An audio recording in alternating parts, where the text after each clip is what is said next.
Allah ya wai da bai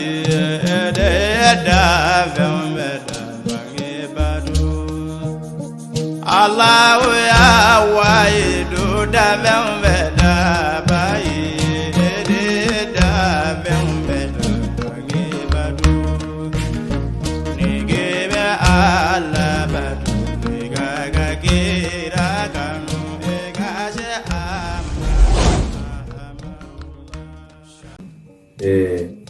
sai umara mini mai filani abin da shagan mawacin ya so ala ya so ni ma ni ma kudu ma mi saka sambi sawa kufo mai sambi sawa kufo mai na hapo wala sanga ni kufo mai na hapo wala mai ni ka shi tigi ka shi tigi o da za ko ne usaba ne ce na shagan ma amu ya zo shagan kulo hula tawo so ay fendo de shana bulu mi ti ale ra bulu ay fendo de shana mi ti ale o che bado o mo al muhtar ul ma'ruf aywa alega kabako yalo shana ila tara muzarzar murtani kusana to ga hakila shana be tasira minga muzarzar kaw ni atara yi ubuna don ba chama me ma nyongo mandu ubuna sai ga woma ni ka bloga uluga sira aha ubuna alafa mo sabu ka kala nyona chama be ulu kusere o ya mbe ka na yi asibire de kulo ka hawo santane ka sole muzarzari o ala ya kan ga mo shana tara mo mutara ka tu shana na akuma o kacha na bisi tu shana na watimi aya soro yuka sebini fenga kuma na ka sebini kala kulo na kiri tigala kulo biro ko ni to ko do ba minuta ay kiri tiga woni no ce abomo wala mo wona na kala no ma Allah kala anyana tugumi amal na buye kala kala de kala no mi Allah kala anyana tugumi o mo han muhtar atato shana ma ngada bay bok ba ka bay kana se shana o ya soro ka karabo fana ngwa ma kana tu shana so ga ka ira ka tiyana shi ne ko tiyana ka ira ka jama ka shi ne bay mu zora ka fo mo mutare wala shana ta na tara shana ma na shana ka ti mu dora tu shana abani ni fa bay ni fo Allah yake wal mutare tara kwabta kulula shana na shana ka mogodo ko ka khalibe ka sula Allah bilal ahmad khuy aywa insha Allah o wa mo wala ko mo ko aleka shana ka dinando mina ko ka gona ko kana tayi amma ko kana tida ko kana tayi Allahu akbar ala mo mutarna andane ala ne ndoro bu yafe shana kala no ndoro ya rabu yafe ala kala ni min ba shana kala ba ko lu shana na ni bla ba yini de karam wa ngo abi nyawu la ba yo te de do aso ale ma karam wa fo ay ma karam wa re fo bala ka kela shana ya rabu raka momi do na ni bani no to ay o do la kali ay anga tay ma si hunu ana kala do ko o te yere na fa babala ni ya mi shana kala ni asira ka na fa babala na fa babala to ba amal sogiri yo ko ko milibe shana yi duni bayi milibe ayi ko bi ala jonga kashida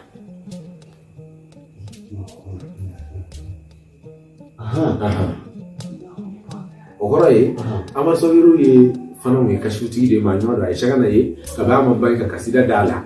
aw shana kala no mi te mi ni ke ko fa ka kasida kono ko te mi baraji ala jonga kashi abi uda ni ya so shana re mana foro ni ba amal sogiru kuma na shana ka ani shana bangni ke samuga ani du insha Allah o yadi kasida fana ngaye samuga ni du sabidu bagila o de ko sabidu ko ka ba ayo be ko kasida ko Allah ala amar sauri kuma chamo wa ana ma shana na ai kuma na taimi yoro na shana ta no ni taimi ni mike amma ko ma gwaza wa taimi an ga ce ni ce na ni taimi Allahu akbar ba baraji bala ni an karamo barka wa muhal mutar ana ne shana ma mi dalu do yoro ne komi don bo ka kodu ko sabe ni mami ma fa ka fo duni keri baraji wala u be jimi baraji be ala ala kira ko kanu ba ka duni ko furado kanu ba ka duni ko furado Imam Shafi Ahmad bin Hanbal kale bo Imam Shafi ko dimso ko anu ka bla yoro dola ali ba ka ala batu le yoro ni na yayi Ahmad bin Hanbali se ko ro fandu na tew ko de don ba ki goida a duniya ki fa tew akile ka sawo ki agla ki da to ki ja ko ta pelisi ama ara kan ngilezire alai adalero fajiri sele fana masiji ta kala hawli fajiri sele ha dum so gone ka mo dai sierra ana na fajiri ga ne baba ne ko ka min ngera na wala sangan ne ga kala bado le ni tiri ko ala jodo ko do baba do ne mafu ya ka ko na ka ko ay dum ni mi rek duna ci so ne du aka so fiyo duna ma yoro la fiyo wa kile ga safu sila ma ara kan gile zili aida asno ba ga de kila la wuli ga fayi sila selinda ako ko ni yayi Ahmad bin Imam Shafi fa Ahmad bin Hanbali yana Ahmad bin Hanbali ko ni ya ale dun ni ke ka ala kira ko kan ba ga dun ko furado ikan ba ga dun ko furado ko ale ya alinata aka fura chama da fargulo la wani kama ale chama ale kama ale dun chama o ko ale fenge adali mingi to ba le safu sida le be hida ala kira ga sa ba ma mi sendo kuli afa e kono dama ay kulo ke kono nina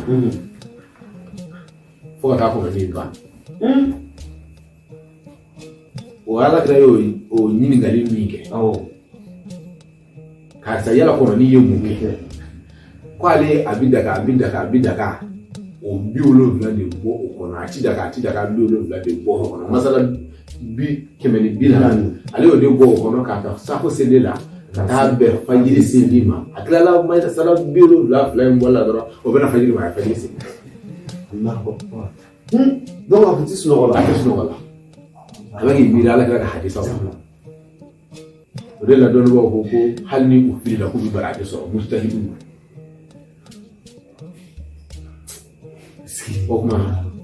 imam Ahmad bin Hanbali ay haditha min ko ala ka ko karba ka dumi o ko ray shakana karba aka kala do shakana karba aka kala do o ye akena kan dalili o ni mo do ka ko baraji so ni temi inal fadl bi yadillahi yuti man yasha yace ala ka fuzo ndiya akan nyamo ya o da hake jonde gudu mashi Allah ya rike ni ko oma Amin mi fo shaga malaka kala ndoma taymi baraji bade be ala o baraji hake na lay ala tiga domi anda kam makala sawa nyama kar mo la sa kabaruna kam wala sana baruna ni kala ndumu na atai Allahu akbar baka kala ne do dimna horo ko tay ko do ba ni wala wasa ni kala ndumu na do atai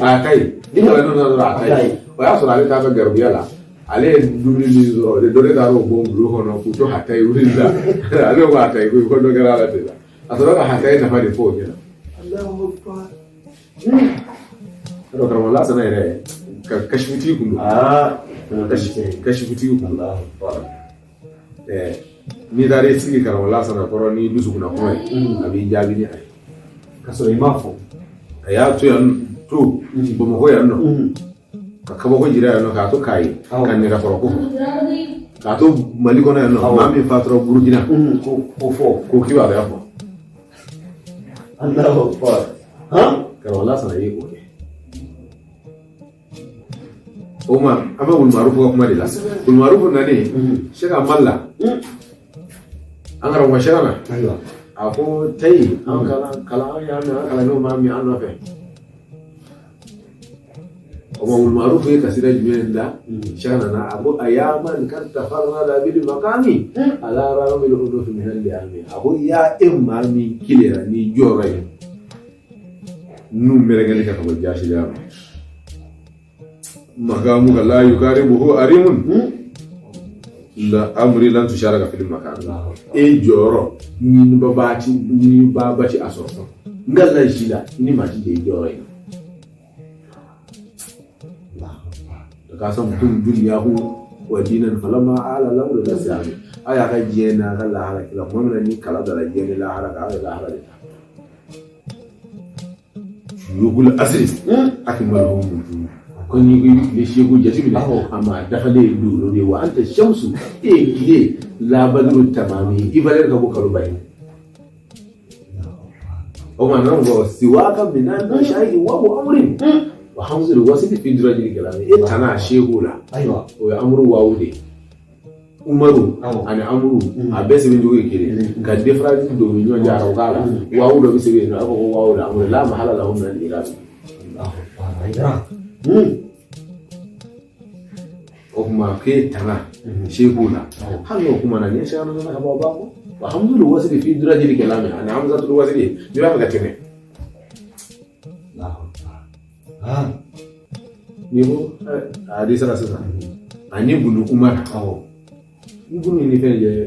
alifu dɔ bɛ yen a ko hamzatul wasiti nka ni ko an b'a fɔ ibnu umar nka ni y'a to ani ibnu umar o de ye hamzatul wasiti fi dirajil kalami kuma tɛmɛyɔrɔ la o ma a nana mun fɔ sɛgɛnna mɔgɔ zimami ka tamallakahu rajimun yani anw sɛgɛnna ka se aw ma ne dabi kuma si dara bolo dɛ an to minhu aw la bi zimami aw ka kan aw labire ka kuma si dara wali nafsuhu tusaiduhu idza ma da hali dalal bi intiyan ko ni ba lefe o fana ni shaytana debe mun nan ni shaytana ko na ifuru ko to na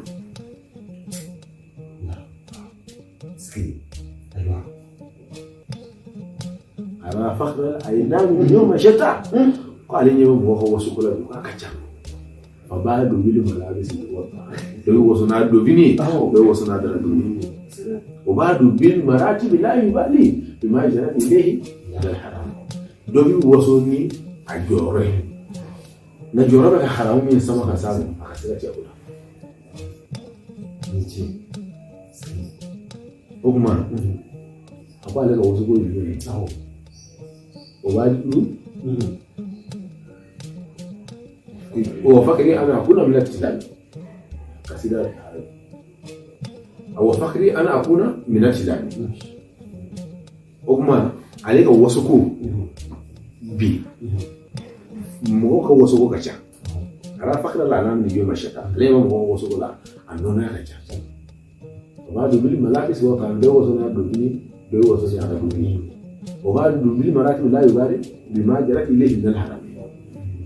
دوبي وصولي أجوري فين السما كان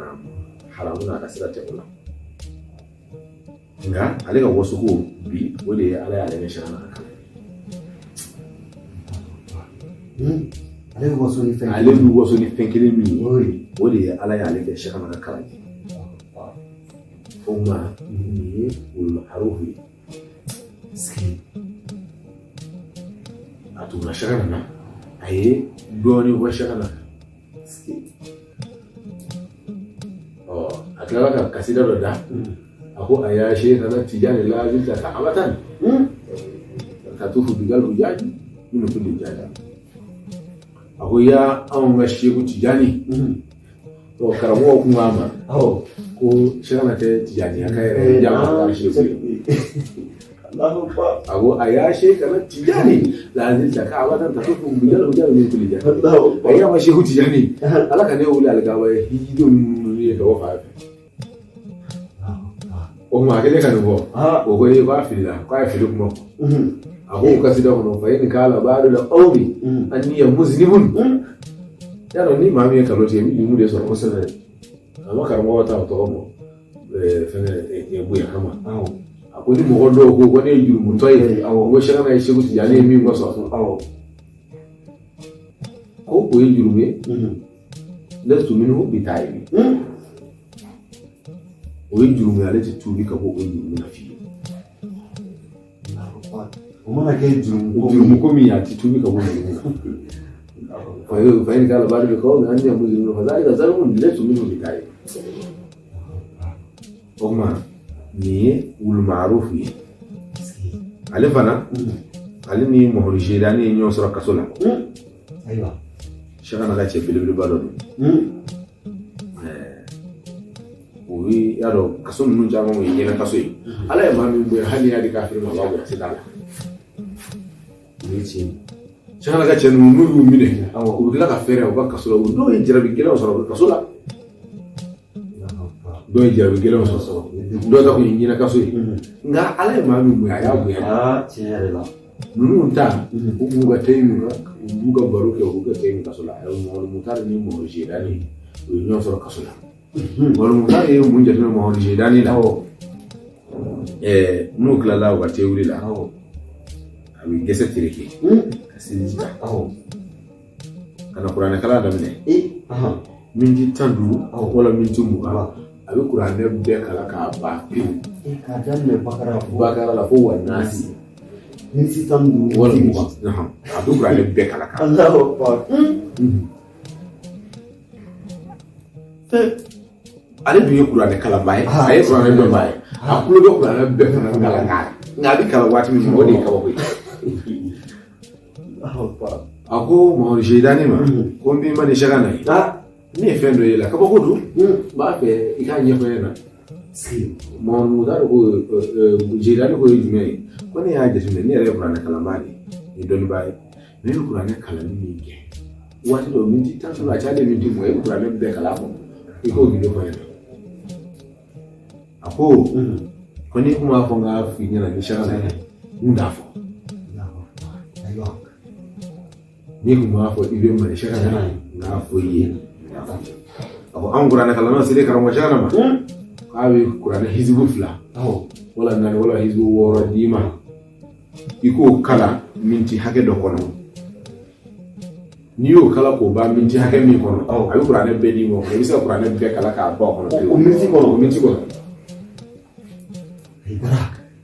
Cemala ni kala mbalilama ana chema chenye doni midama ko te ko fo ulu na mi ilimi o mi na mi fedi wala fa ko mi ku taati ale ka doni bi go shana yoro sinu ni ala kira chienta bawdi ni mo ko be doni mi na mu ya dele ya ba ka je no ku yi qur'ana aya mi fo aba ko rofo limi nga bi sharia ki ti minu fo aya kala ke jelo Uti aish Allahu akbar ay kala ke jelo si ay kala ke jelo bu ma kala ke ma shi ke aywa ala ya la doni ala na fa barka ni bi mo ko yoro qur'ana aya mi na aba ko rofo ko sa na ya tafsir kelaw amul mi siga tafsir ka ma kangala na ma ya tafsir ka ya ke ni ke chulo ina to tafsir kelaw bi dado yoro do la dada bu baliyadu kiraw ni nabi ñonga kisa do be ni bi Allah ka la ko to ni mana mi bere do hakela do don go ko wajaizun fi haqqihim kull arab la yu'addi li nafsin ka fi fil marad tembe bere do kiraw hakela fe min di ku nakashi nga anga do kalbi kala mo bi ta kiraw fo ku gay ala yasina baluyi ku gay jaba jungi ku gay ma tulilumi ku gay fi ndowi ay shi ma kiraw hakela nishimo kilo hakala biyo kuma kala bola di ay mivo fune ko sabe ay dama mi na kere mo ko la nabi la Dauda ka bahawi ko fɛn min fɔra Bakari ko mun t'o kɛ maa ye nka kalanbaaw bɛ o yɛlɛma k'o kɛ adamaden fo ka kira ka taa nin ka kiraya lagosi ni kiri ko kira y'a ka kɛlɛkɛ ɲɛmaa jaaba kira jaaba tiɲɛ yɛrɛ la lagosi don lagosi ni cɛ nka dɔw b'a fɔ jaayi dɔw fi hakili k'u la ala la y'a di na sigi o kɛ Sakana ale ye sɔhibul faydati jɔn min ni ala y'a di a ma n'a bɛ se ka jɔn wɛrɛ sɔn maa ɲuman kɔnɔ o de ye Sakana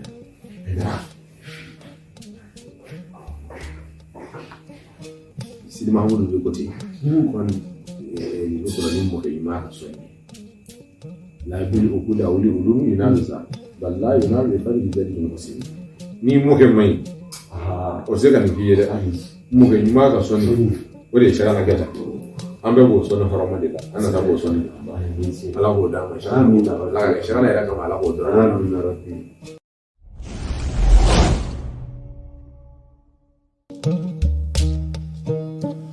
Allah